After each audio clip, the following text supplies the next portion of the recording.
Hey, welcome to the Public Offender 100 show. Thank you for joining us. Like, share, subscribe, definitely. But let's get this thing going. Yeah. So today we're going to be talking about Ballerina Farms. I came across a story a few days ago, probably like most of you guys. My wife showed it to me actually. I looked at it. I didn't really pay much attention. I was like, oh, this is weird, this is awkward, whatever. Mormon family sounded like run of the mill stuff. But I went and read the article the other day, and I was like, "Oh wow, this is like a step by step, play by play on how to manipulate a woman and basically trap her." So here's this is where we're at right now. This video is going to be just going to show how men trap women. Like it's wild. It's I don't want to hear anybody tell me that this man didn't trap this woman. He did. I don't. Let's just this first. I want to start off with showing you guys the video of the last video she made, um, basically talking about the article that was written about her and her family. I think that's a good place to start and kind of work our way backwards. Like, how did we get here, right?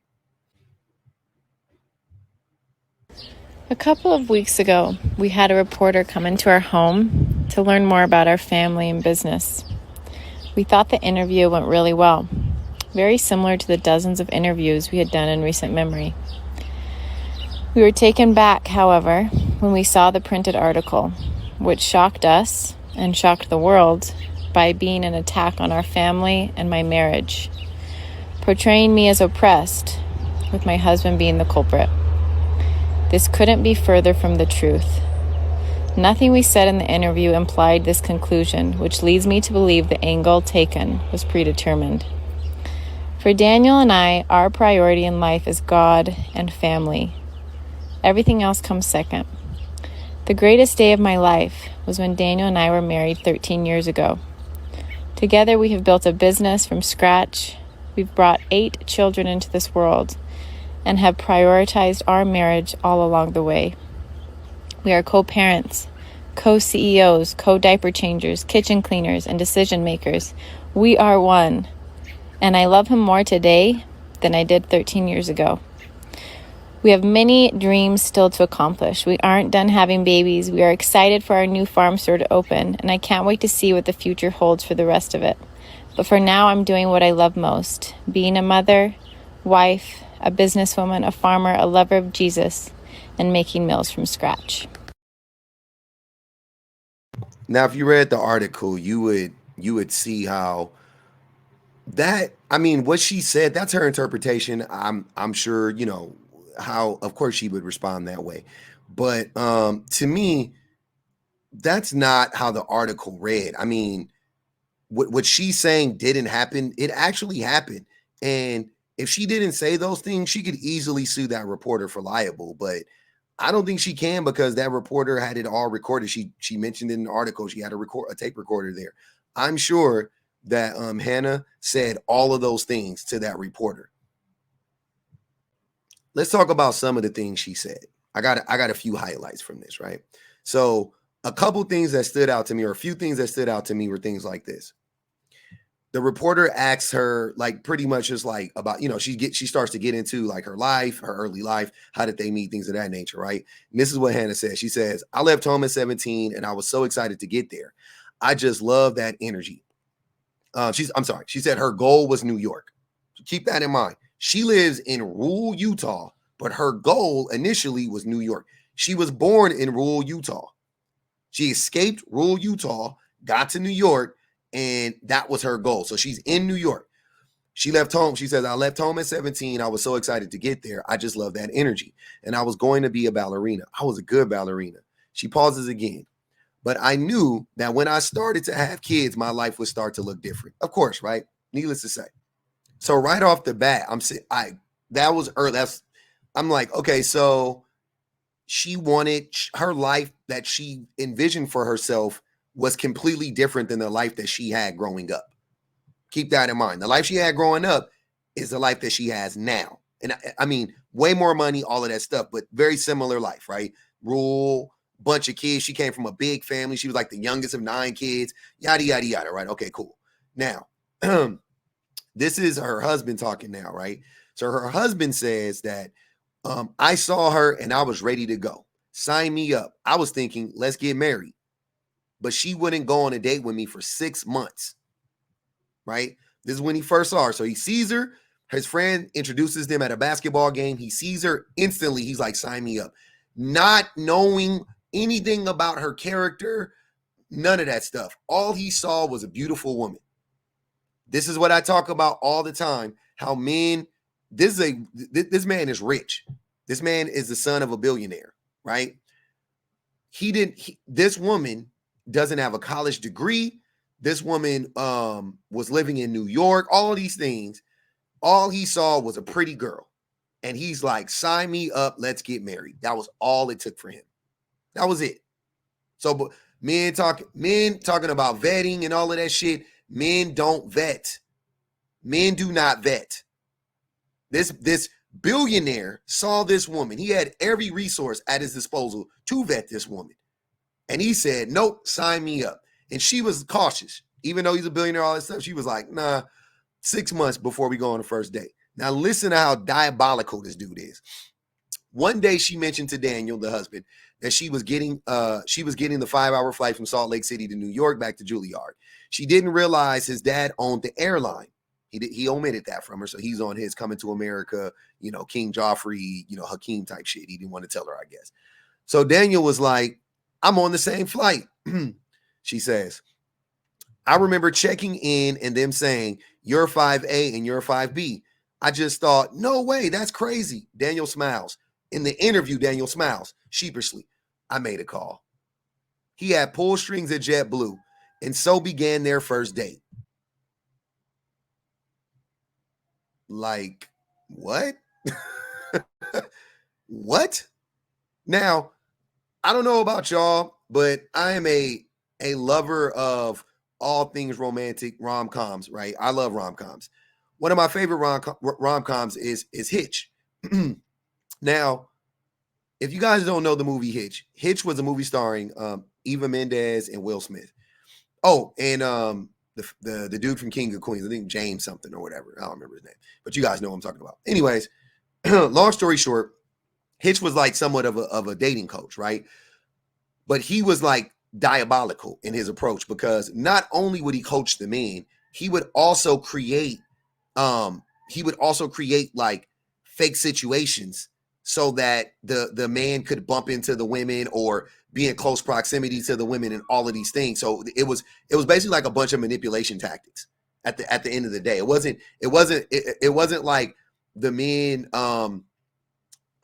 it wasn't like he was telling the man like you need to get confident and you need to go up to her and you need to just speak to her. It wasn't that. It was like how do you manipulate her to get on her radar, right? So like he would do stuff like plan out these like very elaborate like traps for the women, and then they would like fall into the traps, and then the guys would just be there and be like, oh, I'm so like a dude will come and like snatch her purse, and then he would like chase him down and get the purse back and then be like, oh, is this yours? And that's how they met. Like diabolical. That's a movie though. This is real life. And if you're telling me that's not the same thing, it is. 100% it's the same thing. And it is very, very deceitful because in that young girl's mind, 19 years old, she's thinking it's kismet. She's thinking it's meant to be, right? It's a sign from God because they're ultra religious too. So he's playing on all of that. For sure, he's a little bit older than her, not that much older, but these are all manipulation tactics. So once again, when men sit up here and try to gaslight me and tell me that most men don't lie to, this is a billionaire. Even a billionaire had to lie to get into the good graces of a, like an upper middle class girl, like a woman who it would seem like he should just be able to walk up and buy her, right? According to the men, all you got to do is get your money right, right? He couldn't do that. So instead, he had to manipulate her, right? It gets deeper. It gets deeper. So she says, our first few years are really hard. We sacrificed a lot, she says.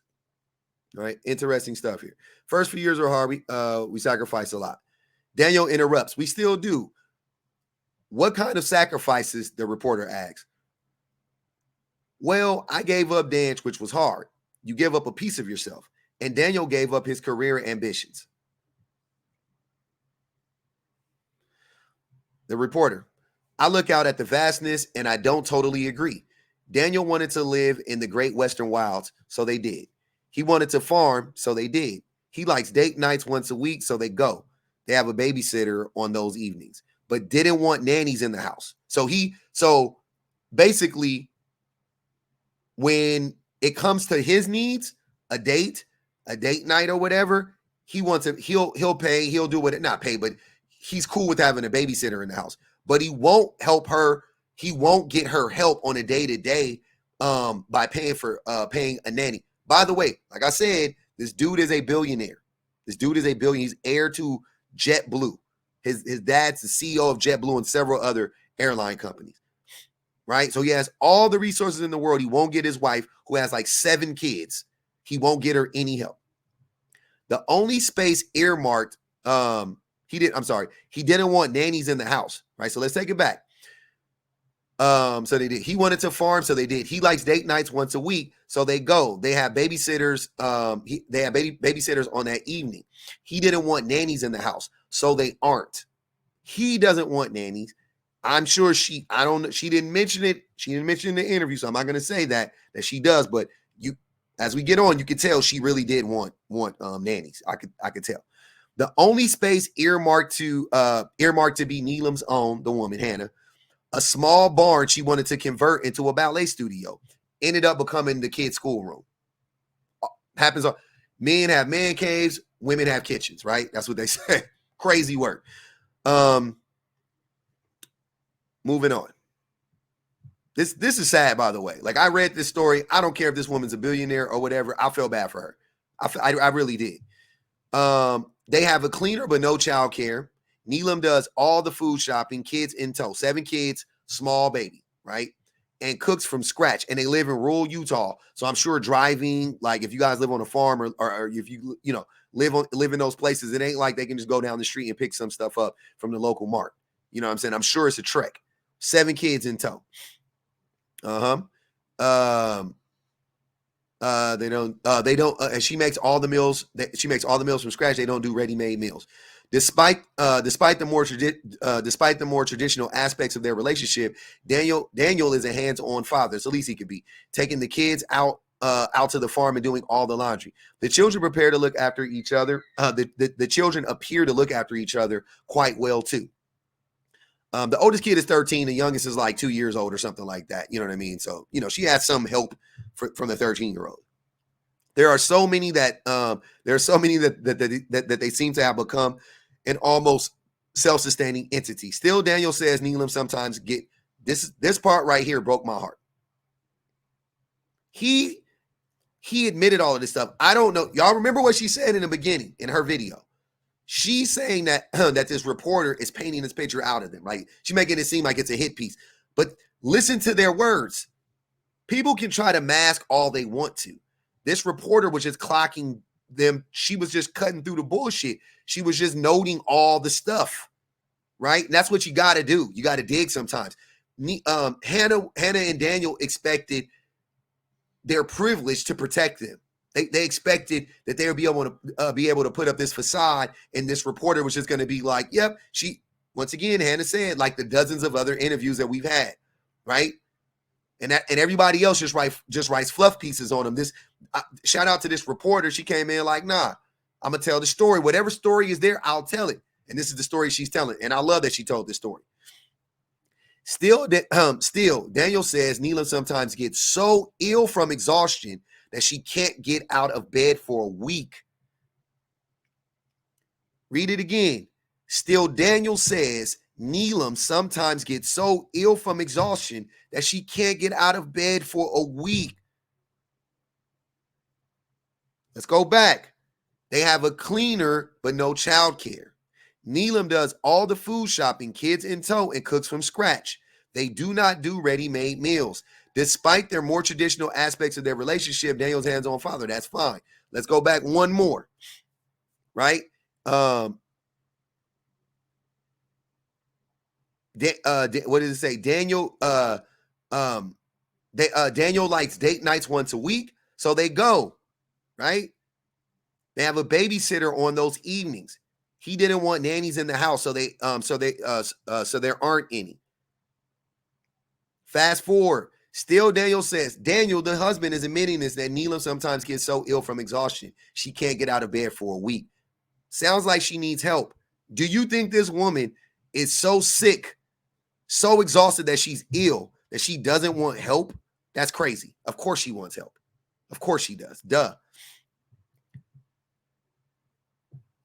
Now, just these are the parts that I highlighted. Like I said, these are the things that stood out to me to support what the narrative that the reporter was painting. Right, I would have walked away with the same thought.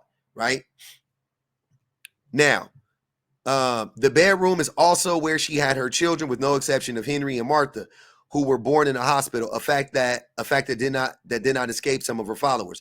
After that, I was like, I'm ready to go back home, she says. I just love having them at home. It's so quiet. Now, my wife had our second son at home. It was beautiful. I loved it. Anybody that wants to have their children at home, I highly suggest it as a father, as a person to observe it. I'm sure my wife would suggest it as well. She loved the experience way more than having it at a hospital. As a father, I love this. So for the men out there, I will definitely say, express my support of having children in the home. I think it's great, right? And I'm no traditional man at all when it comes to that. I just love having them at home. It's so quiet. She also gave birth to them without pain relief. None at all? She shakes her head. Why? I don't know. I just have never loved taking it. She stops herself, except with Martha. I was 2 weeks overdue and she was 10 pounds and Daniel wasn't with me. Daniel wasn't with her. He's a billionaire. He wasn't with his pregnant wife who was giving birth. She lowers her voice. Daniel's in the other room, right? Daniel's in the other room on a call. She lowers her voice. So I got an epidural.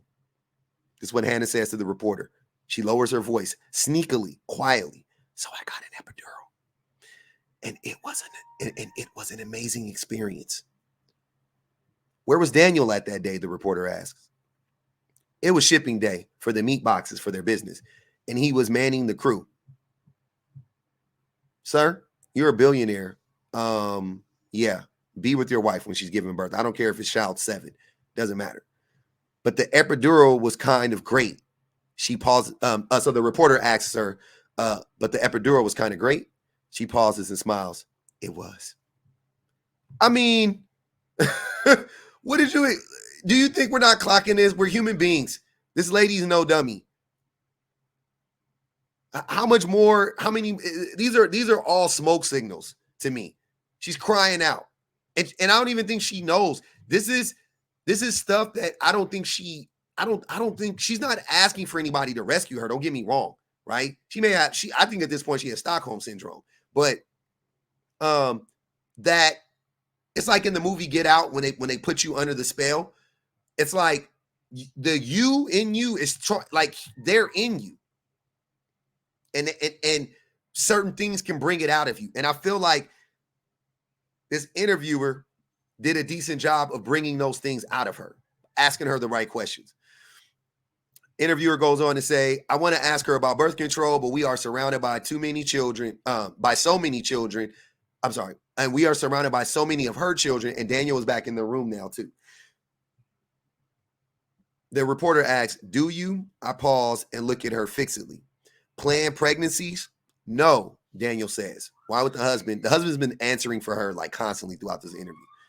When he says no, Hannah responds gently, it's very much a matter of prayer for me.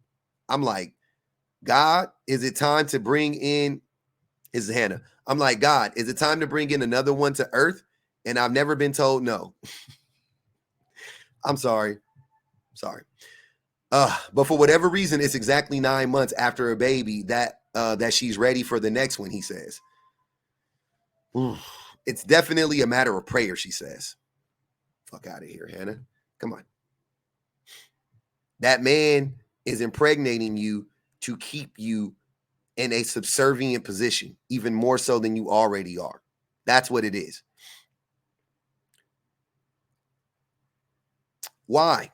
I asked before I leave, did she do those pageants in between babies? Well, my sister called me and said, there's a Mr. Utah, there's a Mrs. Utah that's due. I'm sorry. There's a Mrs. Utah. Let's do it together. Just two. And she gestures to the children all around her, break things up. Her sister convinced her to do the pageants just so they can get a break from their lives. Right?